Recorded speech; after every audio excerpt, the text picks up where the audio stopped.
Hey, y'all. Sorry for the tardiness on the posting here, but we're getting it in before the Breeders' Cup, so you will have time to take a look at this before the Dirt Mile commences, which is the last race on the card for Saturday. It's running a mile, of course, around two turns. Many of the Grade 1s are around one turn, so that is an important distinction.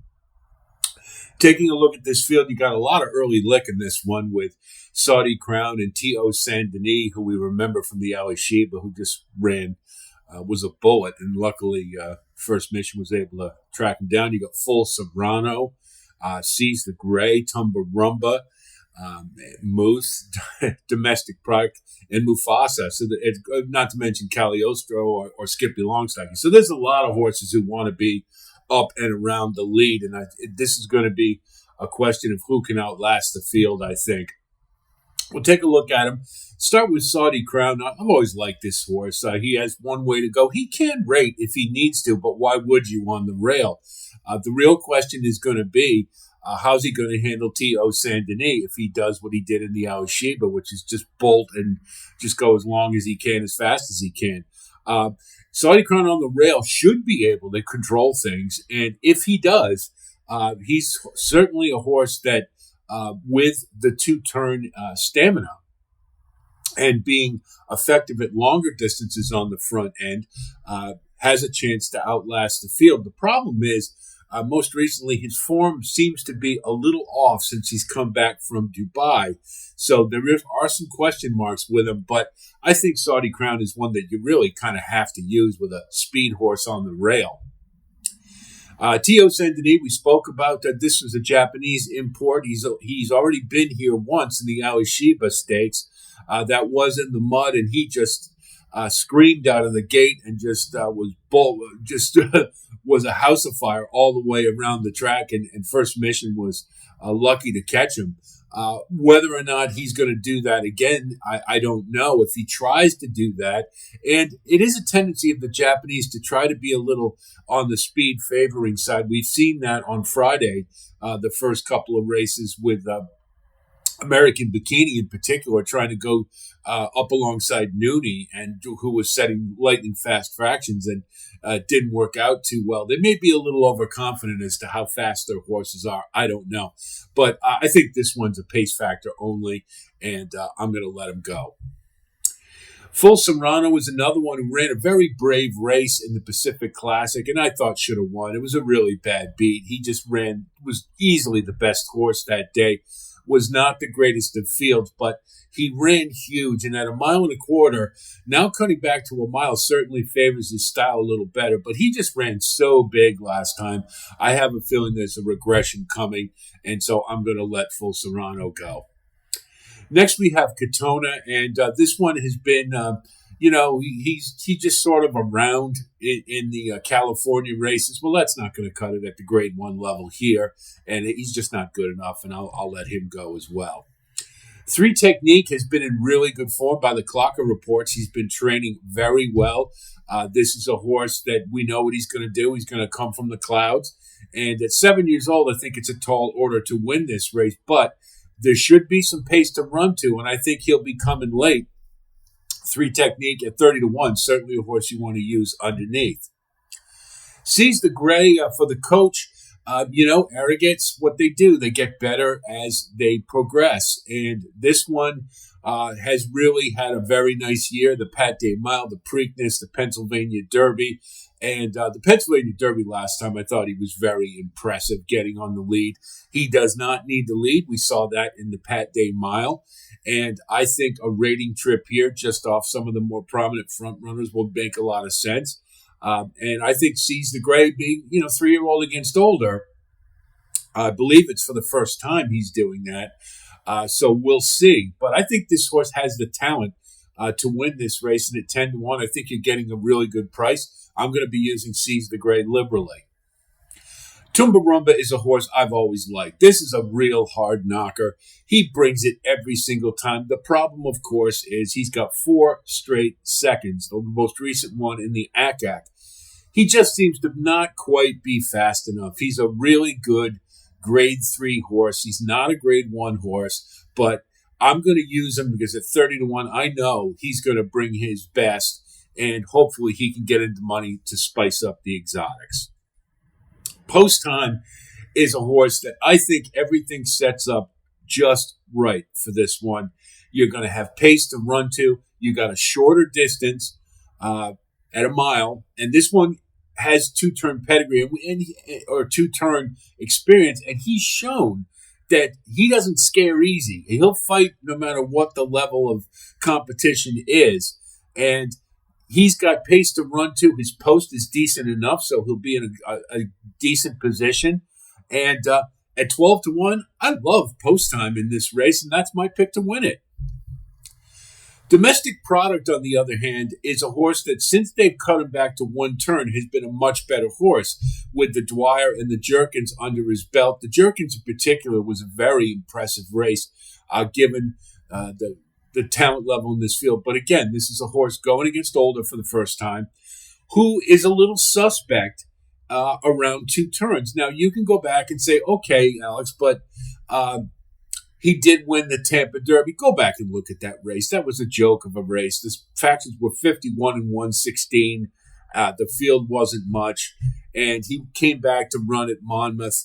And he ran, I thought, a pretty good race around two turns, but didn't get up in time. And he really should have, in my opinion. He's too good not to, losing to Tuscan Sky. In the 9-hole, to me, at 7-2 with a horse who's suspect around two turns, is enough for me to cut Domestic Product, because I just think you're getting an underlay. Can he get up into the money? Sure. Does he have a chance to win this? Yeah. But I just think there's others more suited to the two-turn race shape, and so I'm going to let him go at a low price.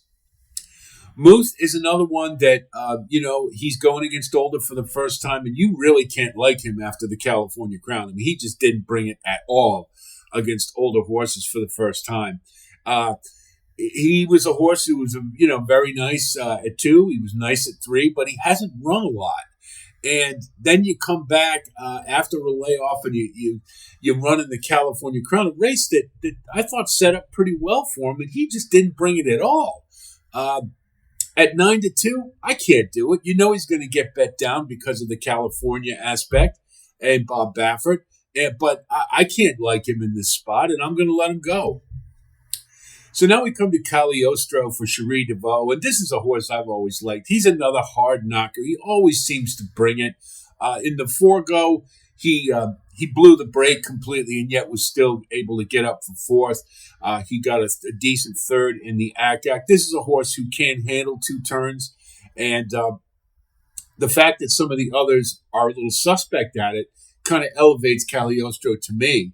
The 11-hole was a little problematic, but I don't think he needs to get to the lead.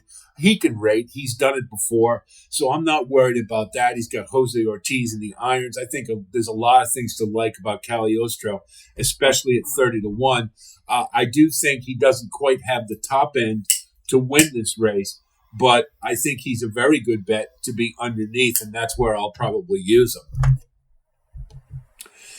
Mufasa is an interesting horse. You look at, being by practical joke, a mile is about it.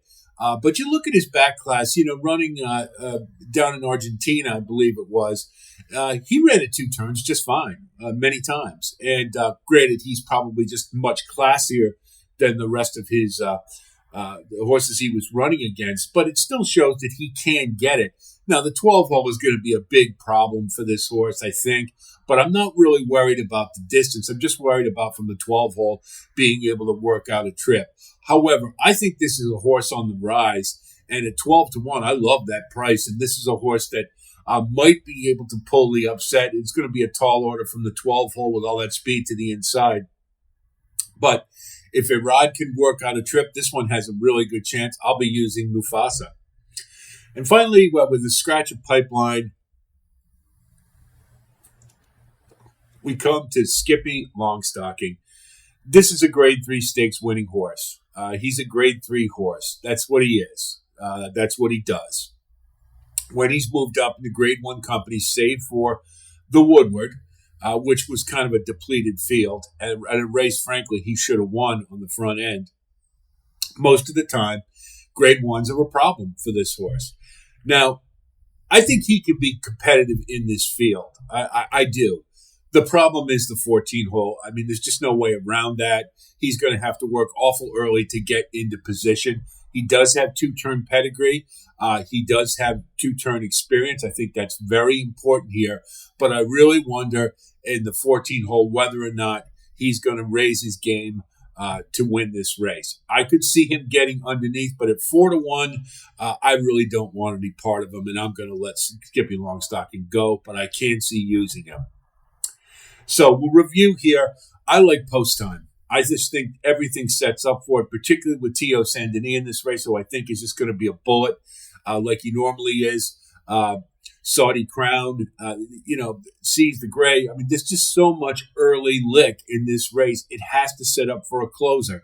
I don't like a closer necessarily at Del Mar with the short stretch, but I have noticed that on Friday's races for the Breeders' Cup, the track seemed to be playing very fair, and it wasn't so speed favoring that a horse coming from off the pace couldn't win it.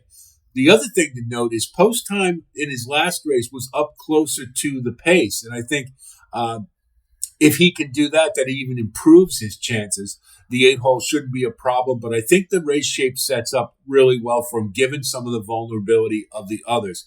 I like Seize the Gray in this spot, and Cagliostro and Saudi Crown. I think is too good not to use, but I think he's going to have it a real tall order given his recent form to win this race. Then we'll use Tumba Rumba, Mufasa, and 3 Technique strictly for underneath in the try. So we'll look at our wagering strategy. We're going to go with post time to win. We're going to do an 8-6 cold exacta with Seize the Gray in second. Then we're going to box 6 and 8. Then we'll do a key box with 8 over 6, 7, and 11. Then we're going to do a try with 8 on top with 6, 7, 11. And then we'll throw in our later runners like 3 Technique, Mufasa, and Cagliostro. So that'll for 5, 6, 7, 11, and 12. And we'll just take a stab with it. And hopefully, if we're right, we're going to get a nice overlay to win this race and close out the Breeders' Cup with a nice score. So that's it for the Dirt Mile, and that's it for the Breeders' Cup. I hope this analysis helps you with your own wagering strategy, late as it is. I apologize, but life gets in the way sometimes. Wish you the best of luck. I hope you're having a good Breeders' Cup so far. And the Saturday card looks to be a lot of fun. It always is. So I'll be looking forward to that. I'll be over at Trust the Profits in the cocktail lounge if any of you want to join and come by and say hello. Always a fun atmosphere there. So that's it from here. We'll have more content throughout the rest of the year, but I'll talk to you soon. And until then, be well. And please like and subscribe. If I mentioned it before, we do really appreciate it. And again, thanks for all your support. So good luck in the Breeders' Cup.